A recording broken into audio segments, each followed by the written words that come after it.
Hi friends, China के खिलाफ America के प्रेसिडेंट जो बाइडन यूरोप को एकजुट करने में लगे हैं। इसी क्रम में पिछले सप्ताह वे यूरोप गए थे। 4 बड़े बड़े समिट उन्होंने किया। 4 समिट में से पहला था जो बाइडन पुतिन समिट जो जेनेवा में हुआ, दूसरा G7 समिट जो ब्रिटेन में हुआ, तीसरा नेटो समिट और चौथा यूरोपियन यूनियन समिट। इसमें हर समिट पर मैं बात करूंगा। सबसे पहले ये बाइडन पुतिन समिट पर बात कर लूं। अभी 3 महीना पहले बाइडन साहब बड़े बड़े इल्ज़ाम लगा रहे थे रसिया पर और पुतिन पर। यहाँ तक कि कहा पुतिन जो है किलर है, हत्यारा है। पिछले 30 साल में इतना संबंध कभी भी खराब नहीं हुआ था रसिया के साथ अमेरिका का। तो जब आए पिछले सप्ताह पुतिन साहब से मिले, तो इसलिए यह आश्चर्य है कि ऐसी कौन सी बात हो गई जो बड़े बड़े इल्ज़ाम लग रहे थे वहाँ 3 महीने के अंदर में गला लगाना पड़ा, उनको हैंडशेक करना पड़ा, दोस्ती करनी पड़ी। इसका कारण ये हुआ कि इस बीच में अमेरिका के इंटेलिजेंस ने जो बाइडन को एडवाइस दिया कि चाइना बहुत ज़्यादा आगे बढ़ रहा है अमेरिका के खिलाफ, जल्दी से जल्दी उसके खिलाफ एक्शन लेना जरूरी है। तो फिर पूरा अमेरिकन एडमिनिस्ट्रेशन के कान खड़ा हो गया। उन्होंने बाइडन साहब ने थिंक टैंक को बुलाया, उनसे एडवाइस लिया। थिंक टैंक ने कहा कि चाइना को रोकने का सबसे बढ़िया रास्ता ये हो सकता है कि आप रसिया से दोस्ती कर लीजिए। उन्होंने कहा ये कैसे हो सकता है, अभी ये तो बड़े बड़े इल्ज़ाम लगाए हैं और पलट करके रसिया के प्रेसिडेंट ने भी हमको जवाब दिया है। इसी हालत में बात कैसे हो सकती है? कहा देखिए, रसिया वैसे भी आपका नंबर 1 दुश्मन नहीं है, सेकेंडरी एडवर्सरी है। नंबर 1 दुश्मन आपका चाइना है और रसिया की स्थिति ऐसी है जिसे आप डिप्लोमेसी से मैनेज कर सकते हैं। जब आप दुनिया को, यूरोप को एकजुट करने में लगे हैं तो रसिया को भी जरा टटोलिए, वो क्या सोच रहा है। हो सकता है आपके साथ पूरी तरह नहीं आवे, चाइना को छोड़ नहीं पावे, लेकिन दुश्मनी कम तो हो ही सकती है। ये बात अच्छी लगी उनको। दूसरी बात कहा कि अभी आप 2 फ्रंट पर लड़ रहे हैं। अमेरिका एक फ्रंट है, अमेरिका का चाइना के साथ पहला फ्रंट है, दूसरा रसिया के साथ फ्रंट है। अब रसिया को अगर करीब ले आएंगे तो हो सकता है आपको आसान हो जाए एक ही फ्रंट पर लड़ना। और तीसरी बात कि रसिया यूरोप और अमेरिका के डेमोक्रेसी को कमज़ोर करने में लगा हुआ है। इलेक्शन के टाइम में वहाँ हस्तक्षेप करता है, शायद ये भी बंद कर दे अगर आप मिलेंगे तो। और चौथी बात ये कि बहुत लंबे समय तक रसिया को दुश्मन बना के रखना ठीक भी नहीं है। ये आपके स्ट्रेटजी के खिलाफ है, अमेरिका की स्ट्रेटजी की। पूरी दुनिया में 13,000 न्यूक्लियर वेपन हैं, उसमें से 90% सिर्फ अमेरिका और रसिया के पास है। इस पर बहुत बार बात हो चुकी है दोनों देश की, कैसे इस वेपन को कम किया जाए। अभी फिर कुछ महीने बाद बात होना बाकी है। दूसरी बात, दोनों का पूरी दुनिया में बहुत जगह एक कॉमन इंटरेस्ट है, इसलिए अच्छा होगा कि अब दुश्मनी उनका थोड़ा कम कर सकिए तो अच्छा होगा। इन सारी बातों को देखते हुए जो बाइडन को लगा कि नहीं, उनको इनवाइट किया जाए बात करने के लिए, तो उन्होंने इनविटेशन भेज दिया रसिया पुतिन साहब को। और उससे भी बड़ा आश्चर्य ये लगा कि पुतिन साहब ने तुरंत उसको एक्सेप्ट कर लिया। अभी बड़े इल्ज़ाम उस पर लगे थे, उन्होंने भी पलटकर जवाब दिया था। फिर रसिया भी तैयार हो गया। कारण क्या था?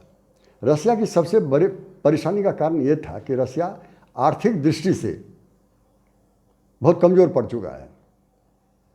इसलिए उसकी इकोनॉमी जो है, आर्थिक स्थिति कमज़ोर इसलिए है कि 2014 में अमेरिका और यूरोप ने उसके ऊपर इकोनॉमिक सैंक्शन लगा दिया था। इसके कारण इन देशों के साथ उनका व्यापार बंद हो गया, सारे आर्थिक संबंध बंद हो गए। तो ये एक बड़ा कारण था उसकी आर्थिक परेशानी का। ऊपर से G8 का मेंबर था इन लोगों के साथ रसिया, उससे भी उनको सस्पेंड कर दिया। अभी जो आप G7 देख रहे हैं वो कभी G8 हुआ करता था, रसिया को बाहर कर दिया तो G7 हो गया। तो रसिया की हालत ऐसी हो गई कि वहाँ के लोगों के हाथ में पैसा कम है और बाज़ार में सामान भी कम है, किसी तरह से तेल बेच करके या औजार बेच करके काम चला रहे हैं। तो इनको लगा, वहाँ के प्रेसिडेंट को, पुतिन साहब को, अगर कहीं अमेरिका के साथ बात होती है, हो सकता है कि पूरी दोस्ती ना भी हो जाए, कि कम से कम सैंक्शन अगर वो हटा लेंगे तो हमारी आर्थिक परेशानी कम हो जाएगी, ये उनको लगा। दूसरी बात कि आर्थिक परेशानी हुई है उस सैंक्शन के चलते, वही एक कारण है कि चाइना के साथ अत्यंत नज़दीक का रिश्ता हमको बनाना पड़ा। उन्होंने ऐसा सोचा होगा। अत्यंत नज़दीक का रिश्ता मतलब ये कि वैसी चीज़ें भी रसिया दे रहा है चाइना को जो रसिया नहीं चाहता है, जैसे कि मॉडर्न वेपन सिस्टम। दूसरी बात कि चाइना जो एक मिलिट्री सैटेलाइट तैयार करना चाहता है, उसमें भी रसिया को मदद देना पड़ रहा है। और तीसरी बात कि एक पाइपलाइन बिछाया जा रहा है चाइना और रसिया के बीच में, जो बहुत ही कॉस्टली है। इसी होकर के तेल और गैस रूस से चाइना पहुंचेगा। ये सारी बातें हुई हैं। इन बातों को ध्यान में रखते हुए अगर अमेरिका के साथ बात होती है तो शायद राहत मिले रसिया को। ये रसिया को एक खुशी की बात थी। और दूसरी बात ये थी कि अगर हम अमेरिका के साथ दोस्ती करते हैं, इसका अर्थ ये नहीं हुआ कि हम चाइना से दुश्मनी कर रहे हैं। वैसे भी चाइना ने धोखा तो दिया ही है रसिया को।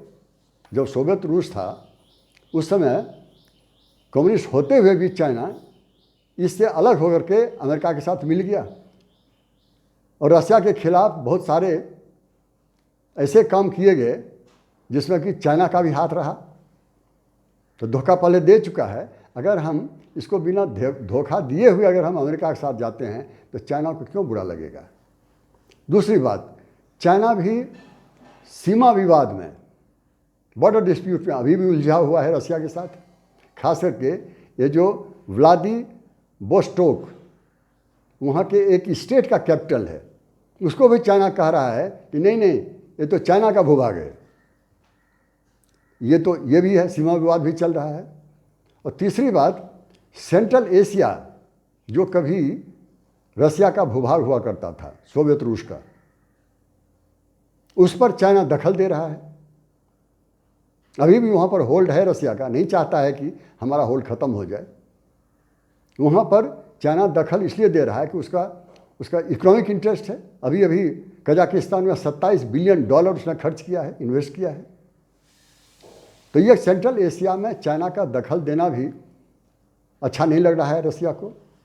और फिर दूसरी बात एक और है, अगर ये अमेरिका से हाथ बढ़ाते हैं दोस्ती का, तो फिर से जो रिकॉग्निशन उनका खो गया था, समाप्त हो गया था। क्या रिकॉग्निशन? वो ग्रेट पावर स्टेटस का। रसिया से दोस्ती होगी तो लोग कहेंगे चलिए इनको अमेरिका के प्रेसिडेंट रसिया को बुलाते हैं और इनका स्टेटस फिर से वापस आ गया, रिकॉग्निशन मिला। दूसरी बात, ये एशिया और पश्चिमी देशों के बीच में मीडिएटर बन के रहना चाहते हैं, जो चाइना को पसंद नहीं है। चाइना चाहता है कि हम खुद ही महाराजा बन के रहें।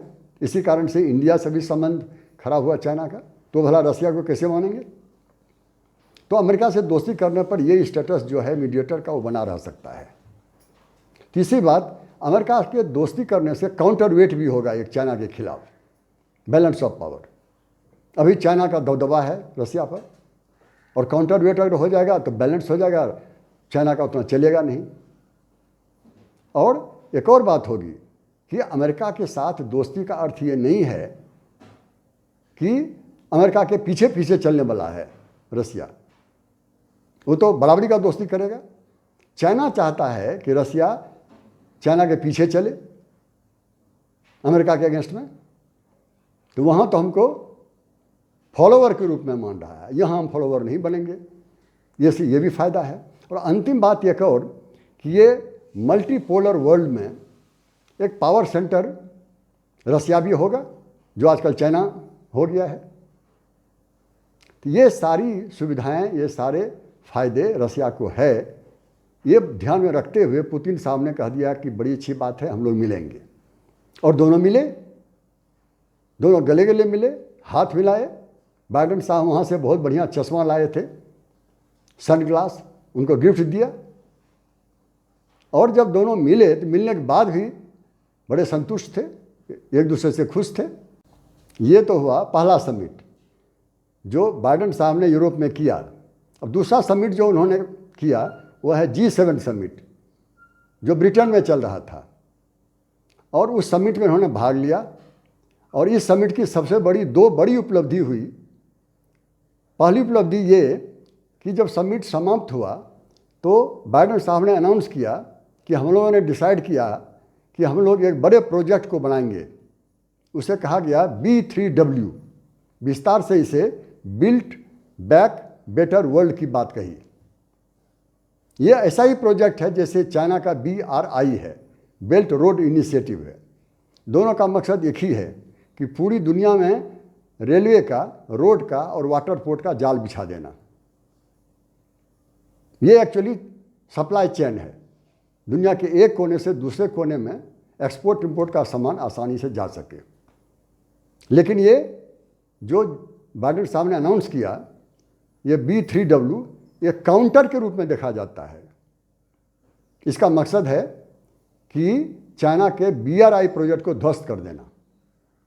दूसरी बड़ी उपलब्धि हुआ ये कि ये सभी देश मिलकर के चाइना को कंडेम किया दो बातों के लिए। एक ये बात कि चाइना, सिंगजियांग जो चाइना का मुस्लिम मेजोरिटी वाला स्टेट है, वहाँ ये ह्यूमन राइट्स को वायलेट कर रहे हैं।